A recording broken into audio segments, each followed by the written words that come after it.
Let me introduce you my first guest, who is Lushentha Naidoo.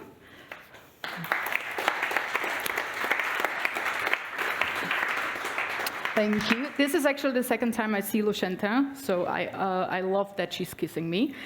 Lushentha leads the European Supplier Diversity Program. We will talk about it, what is it, but it's basically an advocacy network for in continental Europe to certify ethnic minority suppliers. In Netherlands, France, and in Germany with a database for over 500 suppliers. And with the background in D&I, we will talk about why should companies, big and small ones, care about diverse suppliers. The next one, another lady, is Giovanna Ceccarini. Hello. Oh, very professional.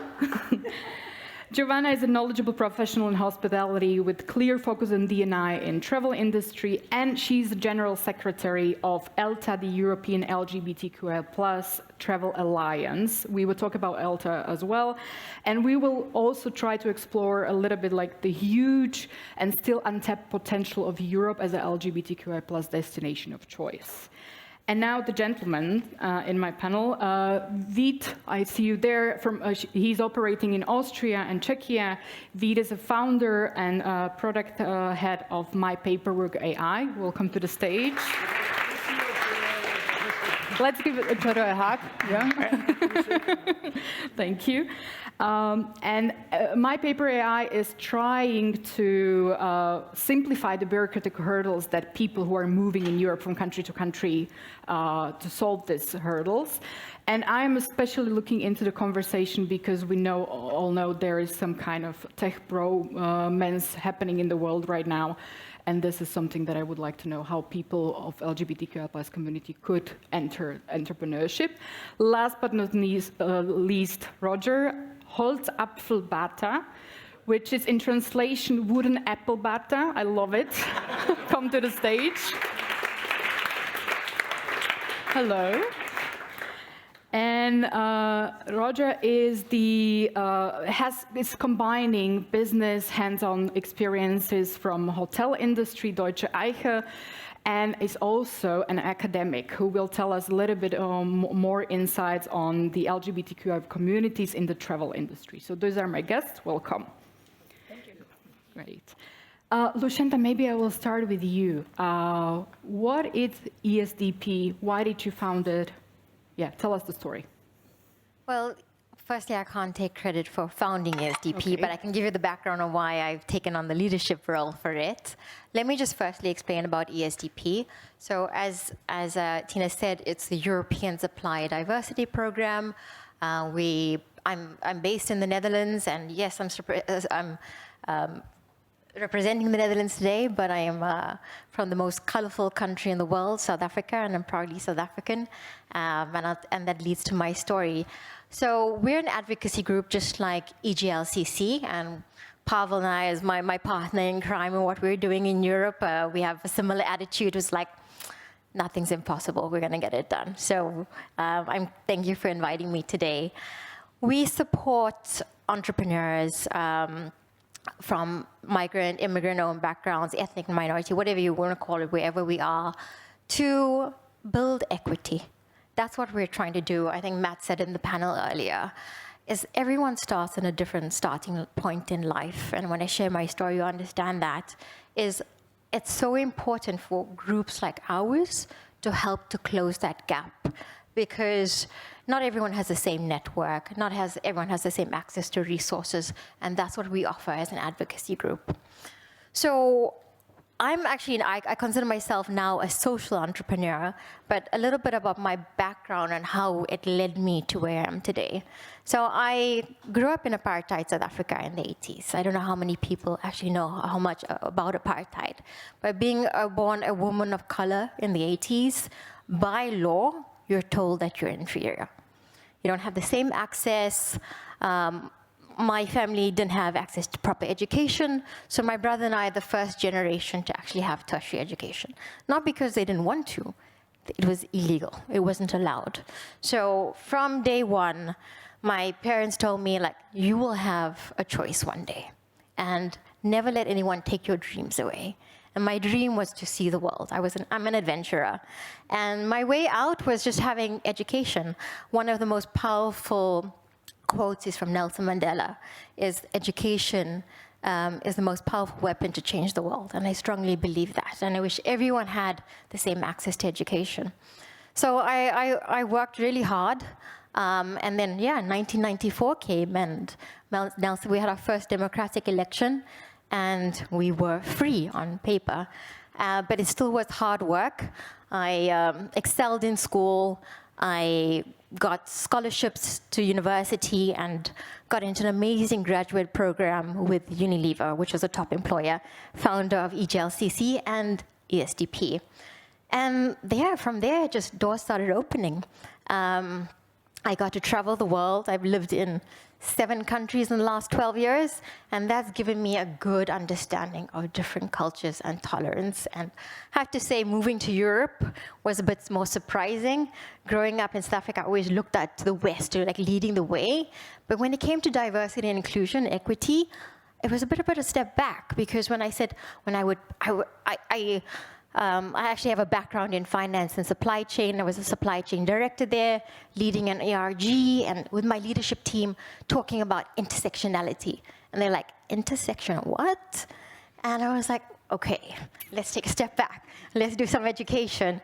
And got to a point where I was post-COVID, sitting in a leadership team meeting in Europe for the supply chain leaders. And I was like, looked around the room, and I'm like, it's 2021.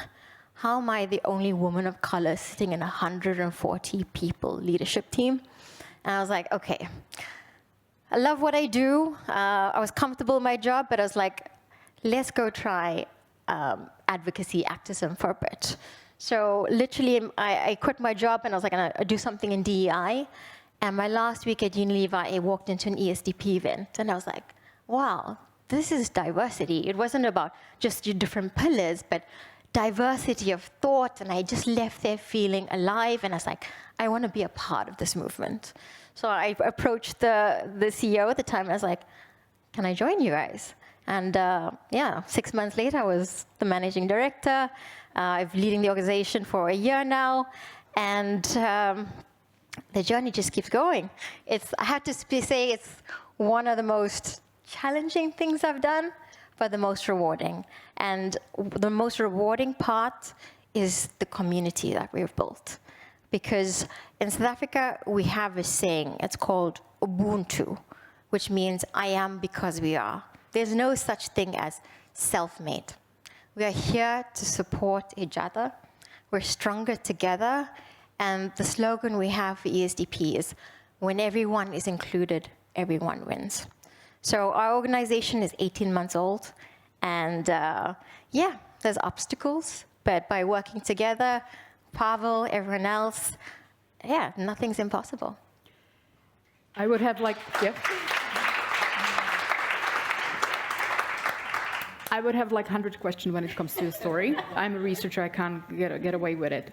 But when it comes to practical stuff, what exactly in one sentence is ESDP doing? In one sentence, I say opening doors. It's creating a sense of belonging, and it's the networking opportunities. Mm-hmm. Great, thank you. Thank you. Maybe now, Giovanna, to you, because we are now combining a little bit the entrepreneurship and tourism, so we will switch from the topics. But when it comes to Europe, you were mentioning, Europe, it wasn't really the deal that you were signed up to. Maybe Europe as a destination of choice, what are the current trends in tourism? If you could enlighten us there. Right. Does it work? Yes. So, first of all, thank you. Thank you for inviting us. As I am here representing ELTA, which is the European LGBTIQ+ Travel Alliance. So we have a special focus on Europe as a destination for the LGBTIQ+ community. It was the alliance itself was born in 2023, so it's pretty recent. We've been working a lot in order to understand how Europe can become, or better to say, can become once more an interesting destination from an international point of view. Actually, Europe has always been a very interesting destination, and especially for the Western markets. Let's say from United States, from America in general, recently from Southern America. But and the reasons are several, because lots of immigrants moved from Europe in past centuries to the States, for example, to Canada or to Southern America. But what is happening now is that because of the domestic policies, mainly in the United States, lots of people are actually trying to go back to their roots or to their family roots. And what is now happening, for example, in France, in Spain, in Portugal, in Italy as well, in Malta, is this increase in a demand for citizenship and for what they are called these golden visas. Golden visas in order to move and to relocate from the States, for example, to Europe. And actually what is also happening, what we are now seeing is that lots of people are moving just in order to verify how the destination can be really an opportunity for relocator in a permanent way. So we are noticing a sort of increase of tourism, more or less 30% more if compared with the 2023, from the United States and Canada to Europe in general. And as I said, this is due to several reasons, but for sure the main reason is the domestic policy the United States are promoting right now. So actually there are some countries which has been extremely, let's say, smart on this. For example, Spain and Portugal, they've been open to relocate for years now.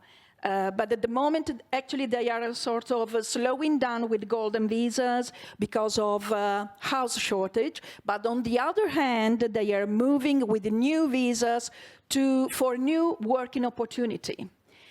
And from our point of view, let's say from the Mediterranean point of view, is that this is a huge opportunity for us. Huge opportunity to recollect and rename all those resources, human resources, who left their own countries in many, many years and want to relocate in Europe. This means to give them the opportunity of creating a new work, creating a new possibilities of university research, for example.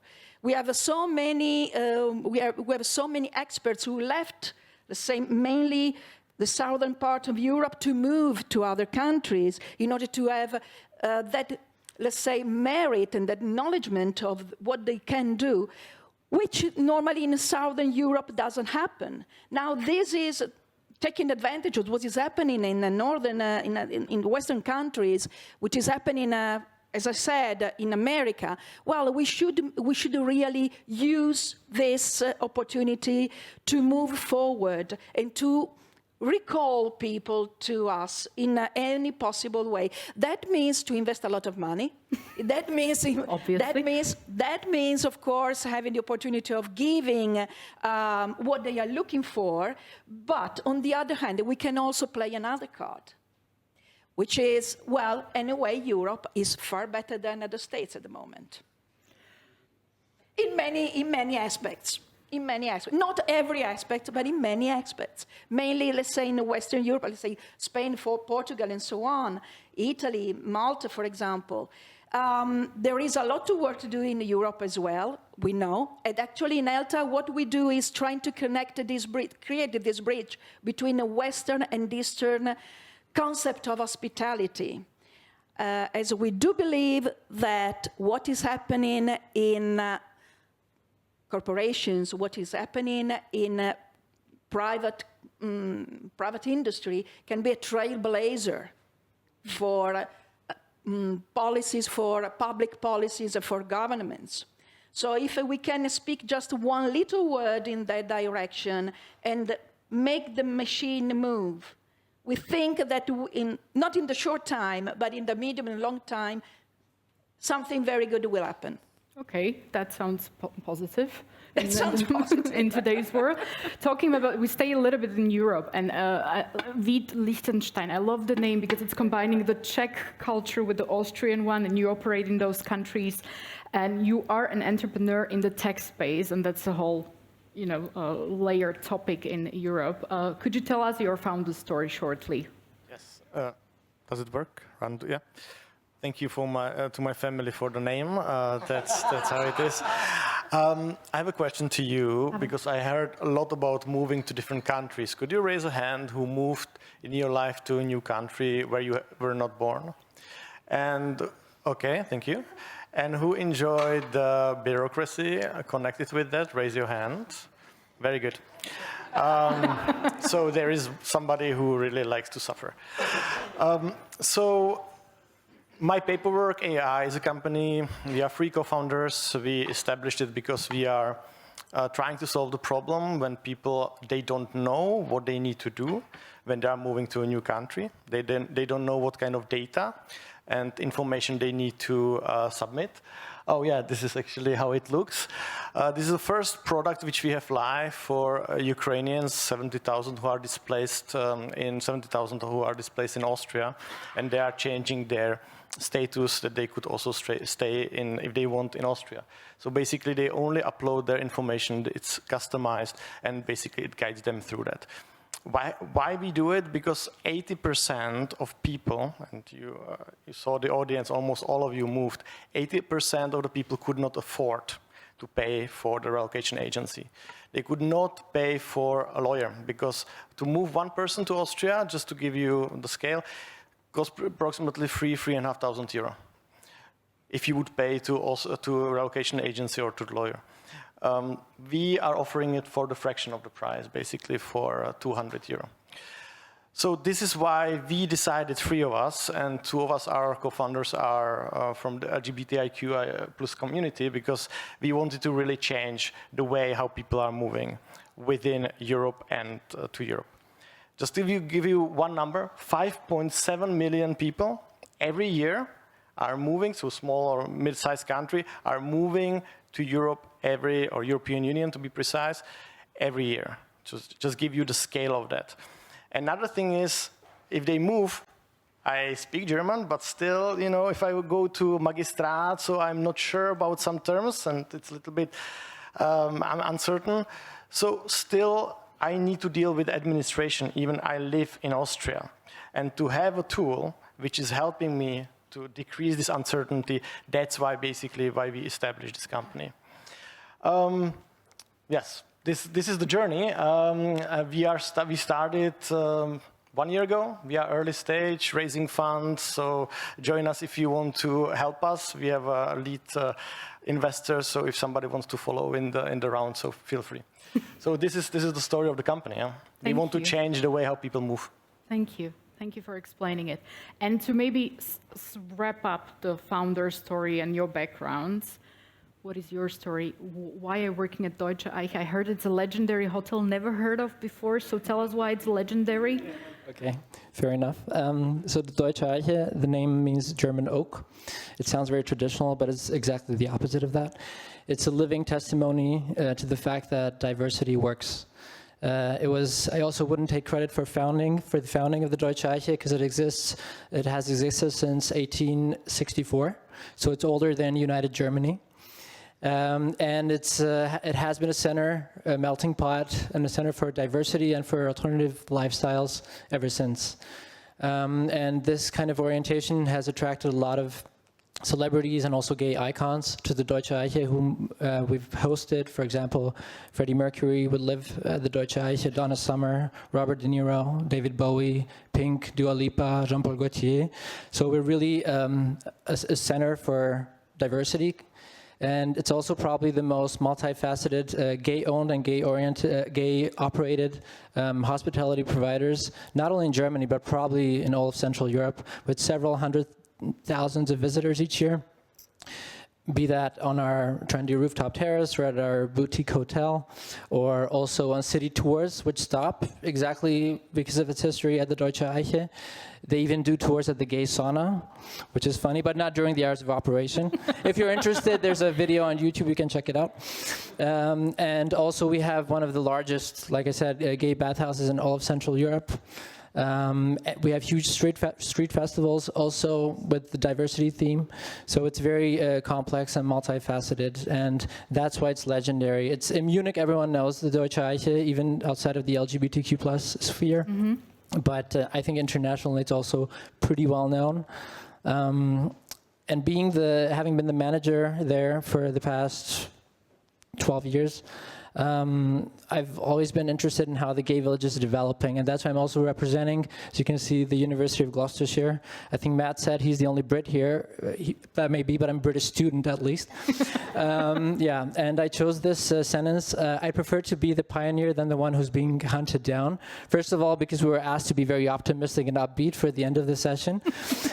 Secondly, it's also a quote, by the way, from one of my in-depth PhD interviews. It's not from me, it's from one of the interviewees, who's actually a husband of the guy sitting right there, and who leads a very, very successful gay-oriented hospitality provider in Berlin. And I thought this sentence represents the ideology or the motto of the Eiche the best. And also this is what I found during my PhD studies at Gloucestershire.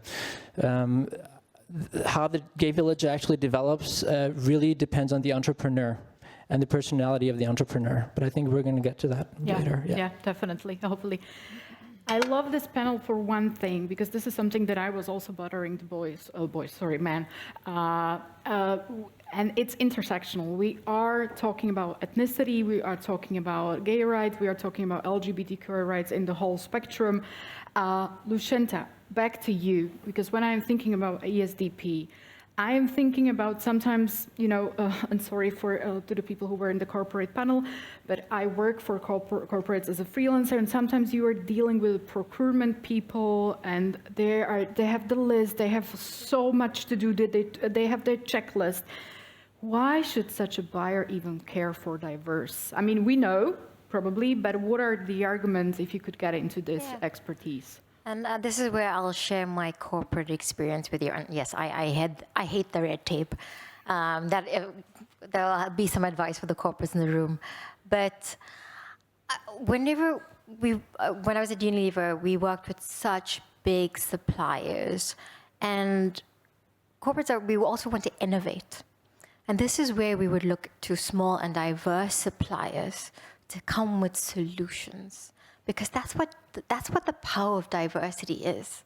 It's innovation, it's creativity, agility. And that's what corporate buyers are looking for. Is like, hey, I have this idea, let's quickly try it on the line in the factory or whatever we're doing in corporate, how quickly can you deliver? No one wants, okay, this is the 12-month plan. When you hear, okay, these are what we're going to try, take risks. That's what entrepreneurs do. That's what your value is. Show that, take some risks, bring the creative ideas, and it may lead to something, it may start something small, but grow to something bigger opportunities. Show what is your value. Why do you stand out? Why should they work with you? Yeah, and this is where ESDP and EGLC come in, is because it's harder to find small, diverse suppliers, but we're now coming to corporates and saying, hey, you don't have to come look at our database, or what kind of supplies you're looking for through our events like this. I'll be like, oh, I met this person. Yeah, actually, let me connect them with this business. And that's what they bring. Mm-hmm. Thank you. Maybe, Giovanna, now to you, and we are switching between the tourism, and I know it's a little bit chaotic, but I like chaos, so yeah, you have to suffer. But how can ELTA, for example, support small or bigger businesses when they're trying to enter a market or do their take on the LGBTQ plus tourism space? Right. Let's consider that ELTA is couple of specific goals you want to perceive. One is create a sort of bridge, gateway, to use a common language with the European community in order to in order to help the travel organizations and destinations to become more and more hospitable, which means a lot in terms of safety, in terms of inclusivity, in terms of opportunities. But at the same time, another very important goal is trying to connect bigger and smaller entrepreneurships across Europe, starting, let's say, with big organizations. For example, amongst our members, we have chains, we have air companies, we have a destination, we have public tourist boards, and so on. But at the same time, we try to make them connect with smaller enterprises. For example, smaller enterprises connected with the travel industries, which can be suppliers to the travel industries. And this is what we really do. We have a special event we organize every year, which is called the States General of ELTA. This year will take place in Milan in October, where we try to make people connect, create networking on this base, trying to make suppliers and possible clients to get in touch with one another. And last but not least, we try to create bridges between Eastern and Western Europe. Also from that point of view, in order to create opportunities of exchanges, good practices, in order to understand each other's needs, each other's necessities, the possibility of becoming more and more inclusive also for those Eastern countries which cannot do things because of the political, for the domestic reality they are living, but at the same time, as private owners, as private entrepreneurs, they can understand what they can do on their own and how they can move forward with our support, with the support of some allies who can be really interested in moving forward with them. Let's say we also try to create this connection because we think that networking, especially in tourism, especially in hospitality, is basic. Because, you cannot be hospitable if you are not inclusive. So the two things should go together always, but actually we know it doesn't work always like that. On the other hand, ELTA tries to create a gateway for that. Yeah, I'm just laughing because last time I was on Airbnb denied because I'm single. So, yeah, preach. Staying in the tourism space, maybe this is where I would like to dig a little bit into your academic background. And can we even talk about LGBTQ plus customer in tourism? Because we had this, it was called homo marketing 10 years ago. Yeah, I know it sounds bad, awful. This is there a LGBTQ plus customer in a sense that we knew years back? Is there a tailored offer? See, that's exactly what has disturbed me as well, and that's why I actually set out on this PhD study. And no, of course not. You cannot see LGBTQ plus as a monolithic, uniform group. It has many facets. Obviously, maybe a monogamous lesbian couple traveling with kids will have different needs, different spending habits than, say, a single man partying in Maspalomas. Definitely different needs. Yeah. Also, maybe mainstream gays have achieved a certain degree of acceptance, the Will and Grace type of clean-cut gays, but this doesn't mean that, for example, for transsexuals, there aren't any issues, security issues, for example, during travel. So what we've observed is that the edges of our community are becoming very hazy. There's more sexual fluidity. There's a fluidity in sexual identities as well. We see a certain trend called in German Szenesterben, which is the disappearance of the gay village. There's many bars closing up, in many Western cities, by the way. So we're seeing this trend. Luckily, we have a lot more allies, but also the gay village, the gay districts are also losing their character to some extent. So my main PhD question was how is it going to go on? Who's going to disappear? Who's going to survive? And based on what? And my main findings were that it's actually a very Darwinian selection that takes place during this process of Szenesterben. One group will just disappear. It's just going to dissipate. It's just going to come to a process of dissolution because they just don't keep up with the times. We all know those local bars, scruffy little local bars with a bartender behind the bar in a bad mood, serving lukewarm beer. You know, these businesses do not have legitimacy anymore. But this doesn't mean that the entire village is going to disappear. There's also some businesses that are just languishing. They're exactly as crappy as the previous group, but they have a monopolistic position and they use this position, so they actually can survive. But it's still a kind of atrophy in the gay village. Then you also have a group that I termed voluntary Szene-Sterben. So it's the group that actually consciously gives up its gay orientation or LGBTQ plus orientation in the hopes of getting more customers. But what they do not realize is that they compete in a much bigger field starting from that point. So it's not necessarily successful, or they stop being part of the gay village or the LGBT village. And there's also instances of revitalization. There are really well-functioning gay or LGBT-only businesses throughout Germany. I mean, that was the basis of my research study. I went to practically every medium and large German city and interviewed every gay bar manager I could find. And that was the main finding, that there are successful business models, and for that reason, there are also new entrants into the gay market. So this view that the honeymoon years are over is probably also not very correct. Or if I had to answer that question based on my PhD, I'd say, no, they're not over at all. You just have to do your homework. Okay, we will. By the way, very interesting project. As a researcher, there was something in me like, oh, I want to do this again. Yeah. Must be lovely. But staying in the European market, I always try to focus on this one.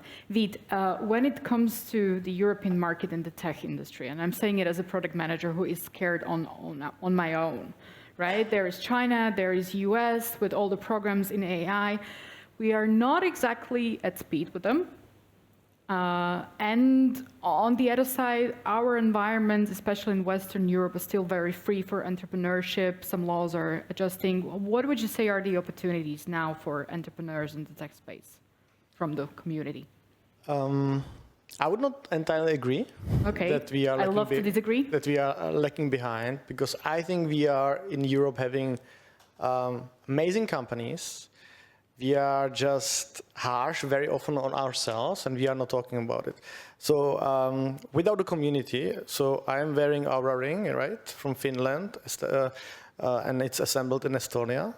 I'm not listening Apple Music. I'm listening Spotify from Sweden, right? Regarding the research, regarding the AI, there's amazing things in the space industry happening in Munich, for example, also in Prague.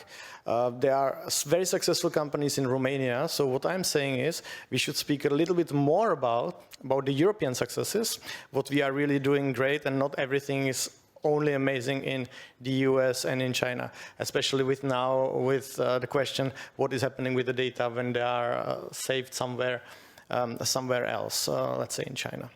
So for the community, I see a huge opportunity, because there is actually recently a study, it's a startup study about LGBTIQ plus startup founders. You can find it. It's Identity VC made it. It's a venture capital fund which is focusing on investing into the startups. And they said that the resilience and persistence, this is how the co-founders, LGBTIQ plus co-founders, see themselves, that they are really possessing. And this is really what the investors are looking for. Okay, so in there, I would say all of us, or most of us, really went through. We are very resilient, and this is not the quality everybody could say. So I would encourage any of you who are kind of living in the corporate sphere, go and establish something yourself.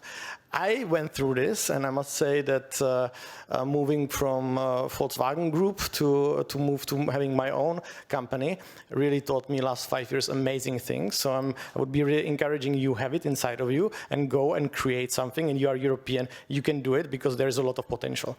That's number one. Number two, also from the studies, what is interesting is that people are not using the community enough.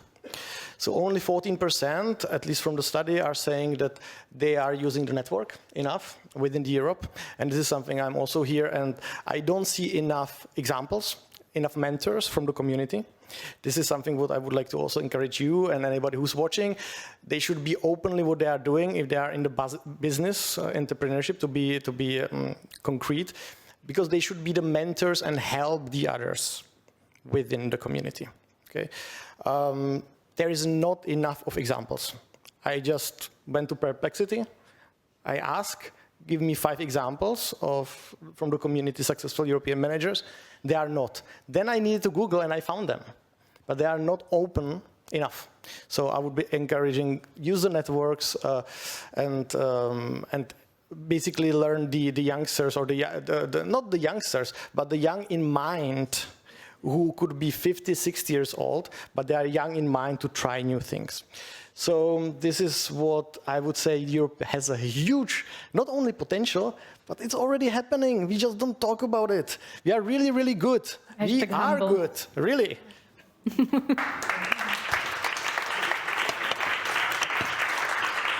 You don't have to pay for this motivational talk. It's for free. Lushentha, maybe we slide into some kind of recommendations. And as you are also strong in the networking field and try to connect businesses, what will be your advice to businesses who are women-owned, LGBT-owned, ethnicity, minorities-owned? Sure. Can I just check for the audience? Raise your hand if you're an entrepreneur. And how many corporates do we have in the room? Okay. I'm going to have advice for both of you. Let's start with the entrepreneurs. And it's what we're saying is, firstly, well done for being here today. That's the first step, is making the most of your networks, of your community.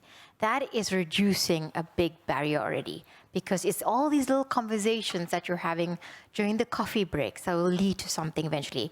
It may not be next week. And this is where I always say, be politely persistent. I know everyone wants to work with the Accentures of the world, the MSDs, the EYs.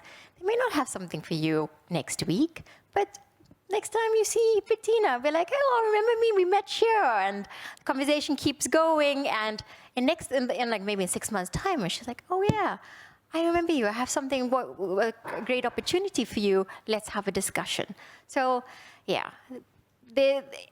as you said, there's so many, there's so much bureaucracy at corporates. It takes time. I've been on the other side. I wish things could be faster, but it is what it is. It's slow. We're trying through our networks to shorten that process with our events, etc.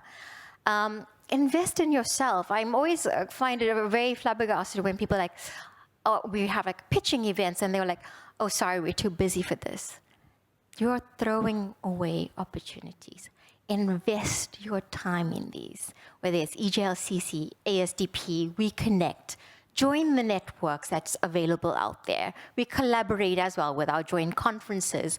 Go to the conferences. Yes, it costs money, but you're going to get some opportunities. I have a joke that I have a stalker or somebody from the community, because he's always like, what events are coming up? And he's flying around. I'm surprised he's not here today. He probably didn't know. But in 1 year of joining the network, he had 13 successful contracts. So it's proven it works. We are here to support you. So take advantage of that. If your network offers certification, that also reduces time, because as you said, the corporates are busy where we go and do the checks too, because let's face it, there is a lot of fronting. In South Africa, this is very common, BE businesses, etc. But we now create a database of certified suppliers, so the corporates can go access, they know, okay, these are vetted suppliers, and we create those connections at our events. And importantly, I know everyone wants to work with the Amazons of the world. Chat to the entrepreneurs in the room today. Work with each other. Everyone oversees that. I'm like, guys, that's the way you grow your businesses from there. You learn from there. So that's the lowest hanging fruit. And through our networks, I mean, something that we've partnered with MSD UK, which is the UK network that we were born out of. We offer something called the Inclusive Procurement Academy. We've advertised it through also EGLCC because I truly believe it's collaboration, and our academy is getting our entrepreneurs corporate ready, because it's not that easy. Yes, I know we're asking you to pitch, but we're also giving you the skills to be ready to pitch. We do trainings around imposter syndrome because everyone has it. We even offer academies around like offering on AI tools that's been sponsored. So there's so much out there. I'm always surprised when people are not attending these sort of events. And then to the corporates to the room, listen, don't treat a entrepreneur that's under 10 million euro business the same as you would treat a billion euro business. This is where you can help to grow small and diverse businesses, because it's a frustrating process. It takes a long time, but remember, these are small businesses that are growing. Find ways to support them. Don't treat them as the same. Everyone has a different starting point. And then finally, what I was going to say was, just educate ourselves about what your rights are, because I consider myself a small business. Cash is king. And know your rights. If somebody's telling you, oh, it's 180 days payment terms, just say, like in the Netherlands, it's actually 30 days for small businesses. So find out what's available to you for your countries. And when you tell the corporate, they're like, oh, okay, I'll change that. And it's also for corporates, vendor setup. Use solutions like Candex, because these contracts is people's salaries for the month. Think about that. That's my advice to everyone. Thank you. And maybe you both staying in the recommendation space, and then we give you, the audience, the last 10 minutes, hopefully. What would you, because I imagine sometimes, and when I was a child, I was like, I'm going to have a hotel, right? It never happened. I will never do it. I don't want to care about people anymore. But I imagine, and I have few people in my network where it's like, okay, we are establishing something, we're trying to do an agency or a hotel, and they are just waiting for the customers, which is really strange, never happening. Like, what would you advise there? Maybe there was a straightforward things, but maybe there are some that are going deeper. For me? Yeah, you can, yeah. And just to give the audience the space, please try to divide the time 2.5 minutes, 2.5 minutes. Very quick. 1, 2, 3. Okay. Well, first of all, talking about the travel industry, people need staff. First of all, needs to be trained. So training is extremely important in order to qualify not just the travel organizations, but also the destinations. So training is fundamental. Then promoting safety in the area, trying to move forward, also talking to destination, to the political parties, taking care of the destination, of the quality of hospitality in the destination. And also, another very important aspect, make people understand that you are really welcoming.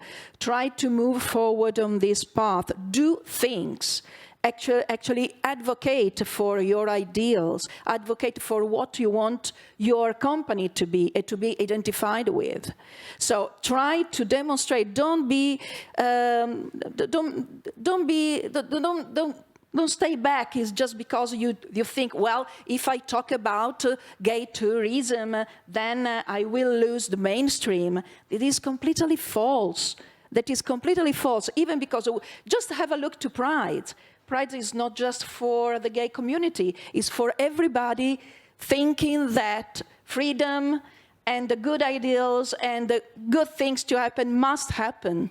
So everybody takes his own part into Pride. Everybody is welcome into, let's say, a friendly welcoming hotel or organization. Actually, we made a sort of a small survey in Italy about this, and we had a couple of companies of travel organization. One is a resort in central Italy, and another one is a hotel in northern Italy. They actually, in 1 year, by promoting, by making marketing for the LGBTQ+ community, they got a sort of 10% higher revenue because of these policies. So don't be scared. Be faithful to your ideas, to what you want your company be identified with. Thank you. Over to you. Being LGBTQ+ is not an excuse for not being professionally led as a company.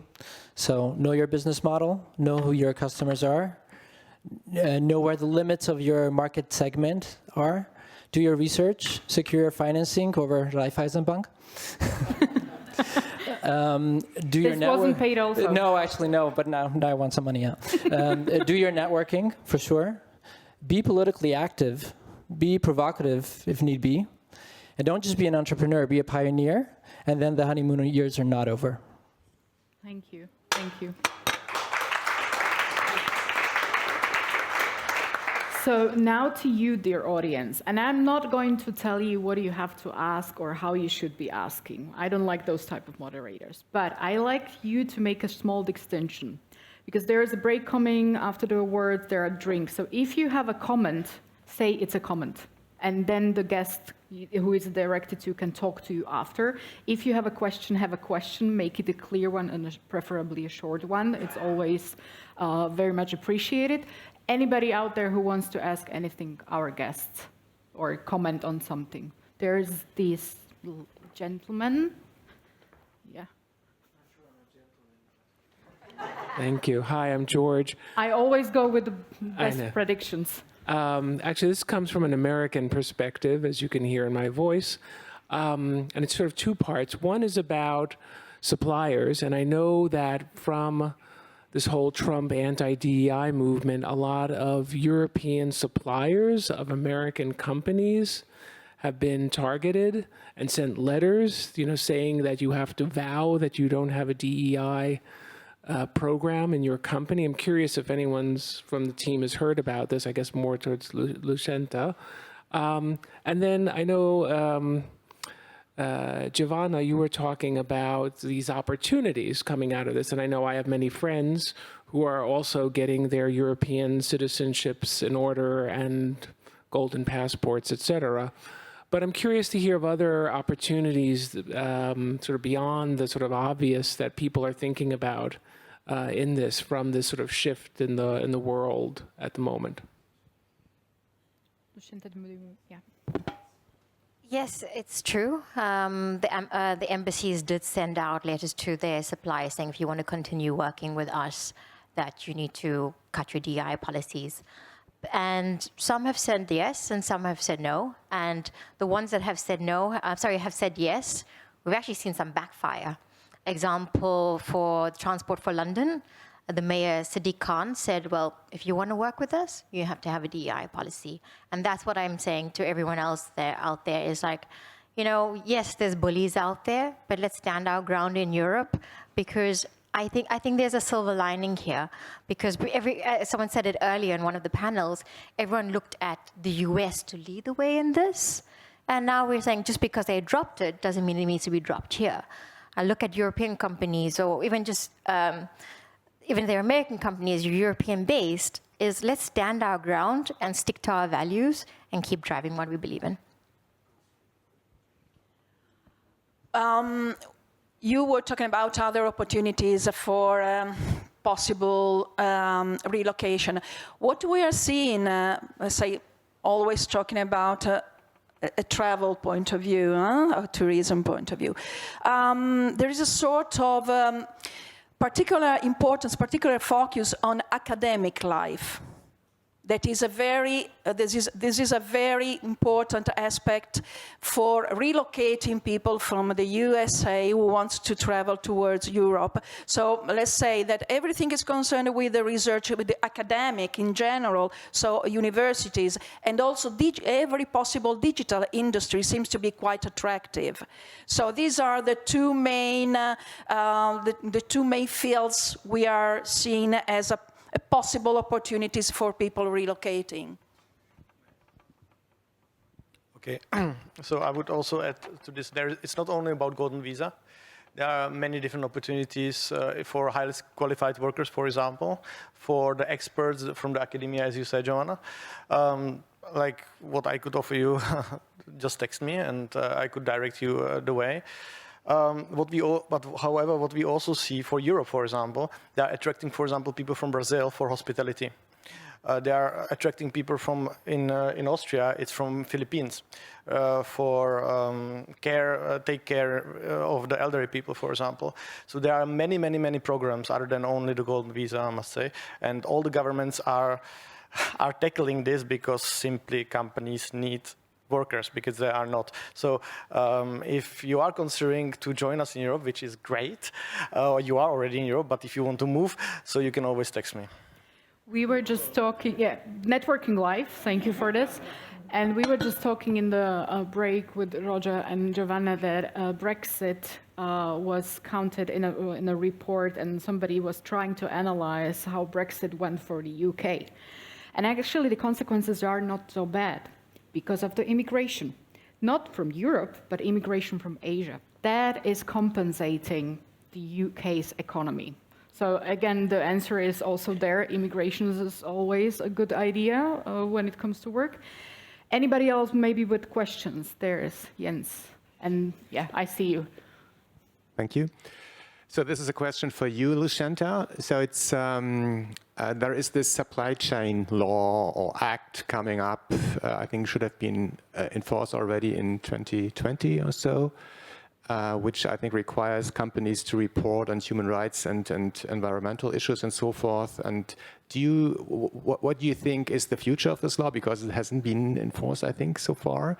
And second, how do you see impacted LGBT businesses and also ethnic business run by ethnic minority business, which is your business? So are you referring to the German Due Diligence Act, or are you talking about CSRD?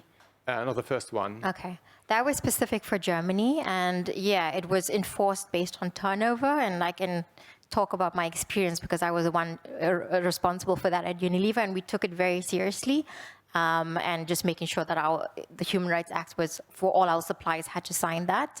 And I think that was specific to Germany, but I think we've seen the UK launch the Inclusive Procurement Act, which has taken a lot of focus. This is really to help small and diverse businesses. And I think this is where CSRD comes in, Corporate Social Responsibility Directive.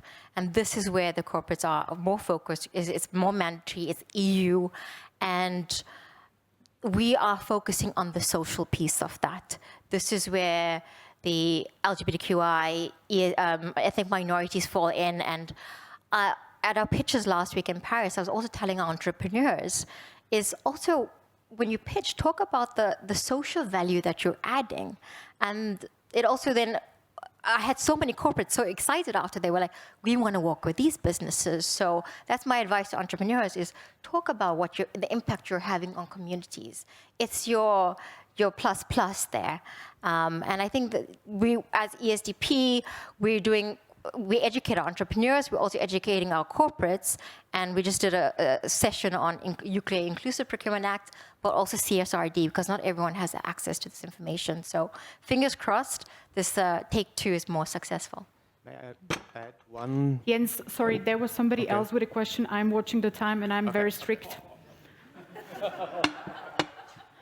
Yeah, there.